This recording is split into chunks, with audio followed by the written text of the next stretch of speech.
When I was 18, I got saved. And that was when I had my first encounter as an adult with Jesus Christ. That's when he saved my life. I was 18. I was in a hospital because I was on suicide watch. And Jesus met me there. And he revealed himself to me, and he showed me who he was. And he told me that he wanted a relationship with me. And that's the day that I let Jesus Christ in. And I told everybody about it. When I got out of that inpatient unit, I went home and told everybody I found Jesus. I started reading my Bible. I started really trying to get to know the Lord. And then my friends got in contact with me and invited me to this party. Just being this new Christian starting out, I thought that I was going to be strong enough to go to this party and not party with them. I went to this party and I stood up for God. I said, no, I'm not going to partake in that or that tonight because I love Jesus. And I'm going to follow Jesus. And you know what those people did that were supposed to be my friends? They all pointed their finger at me and they all started laughing hysterically. They fell to the floor laughing hysterically. You found Jesus? Ha ha ha, joke of the year. I ran into a room and started crying. I felt bad for them, but I was like embarrassed. Like, I don't want to get made fun of this whole night, and I didn't drive. I couldn't just leave. I rode with someone. So it was like I went out of that room and the switch went off and I partied as hard as I could the rest of that night. And I kept spiraling out. I spiraled out. I met my first husband, and you know, at that point I went for the baddest of the bad, so I got the drug dealer. And yeah, that was abusive, not good. I spent most of my marriage with him while he was in jail.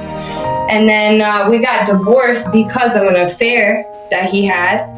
And then when he got out, we tried it again because we had a kid and never a family with a kid. So we tried it again and got really bad off. We were cooking the stuff now. So then he got locked up again. We split. I got worse and worse, still spiraling out. My daughter and I got kidnapped, put in a trunk of a car, taken to a wooded area, kidnapped. The guy was gonna kill us. He meant that, I believe that. While he was sitting there telling me all the things he was gonna do, we weren't gonna see the next day. I sat there and I cried out to Jesus, who I was not following. But I knew who he was. I knew he was real because I already had an encounter with him. So I repented while I'm tied up to that tree. I repented. And I said, Lord, please forgive me, save me. I'm so sorry that I haven't followed you, but I know that you're real and I believe in you. Please save us, Lord. You know, he did save us. The next day, the guy had a change of heart and he let us free. There's no explanation for it. There's no reason that should have happened other than God. That's it. He saved me again. But I still did not surrender. I did for a little while. For a little while, I started following him again. But I got back into my old ways, got back into my old life with my old friends, got back into my old routines, and I spiraled out. I lost my daughter. I lost custody. It took me 2.5 years going through courts, going through all kind of sobriety, doing all kind of AA and NA, doing all these psychological testing, supervised visitations, everything. I had to go through a lot to get her back. I had to prove myself. But I got her back. My next husband, we partied hard. God called me to him again, and I responded to the call. And I went to a retreat, a Christian retreat, to get back right with God again. But when I came home, my husband was jealous of God. He got mad at me. He did not want me spending any time with God. He got mad that I was reading my Bible, and he threatened to burn it if I continued on. So I cried to God and I said, God, I'm sorry, but I gotta step away again. And I did. And then all I wanted to do was die. That's all I could think about. Life wasn't worth living anymore if I didn't have God in my life.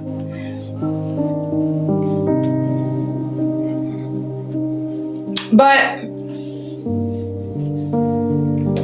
I gave him up. God used someone to provide a way for me to get out of my situation.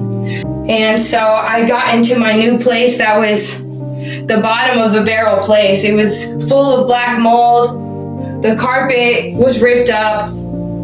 It was not, it was a mobile home. It wasn't what you would call, a nice place. My whole point of all this is I was not following Jesus, but Jesus still saved me.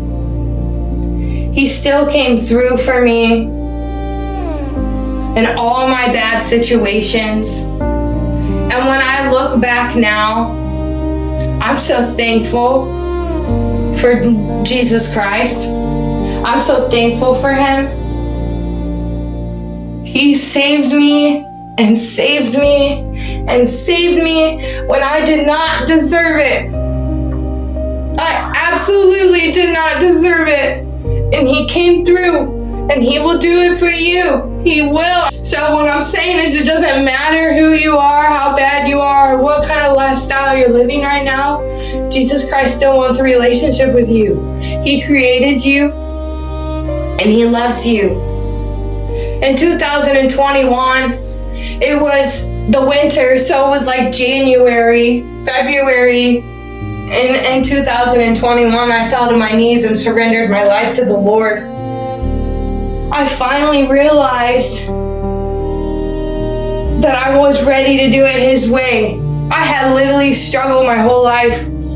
I had just went through so much stuff that I was so beat up emotionally, so wore down from everything, from all the betrayal, all the lies, from my family, my supposedly friends.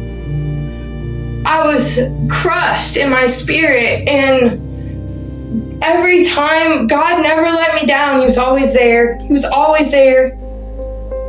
And now that I've surrendered my life, the difference from the old me to me now is insane. My old friends would not recognize me if they seen me now. I'm not gonna sit here and act like I don't have anything to work on and that I am perfect now, because I have a lot to work on still, and I'm far from perfect. But I'm learning how to have a relationship with Jesus Christ through his Holy Spirit. And that, to me, is worth talking about. It's worth sharing. Because that relationship, that is where it's at. That relationship has completely changed my life.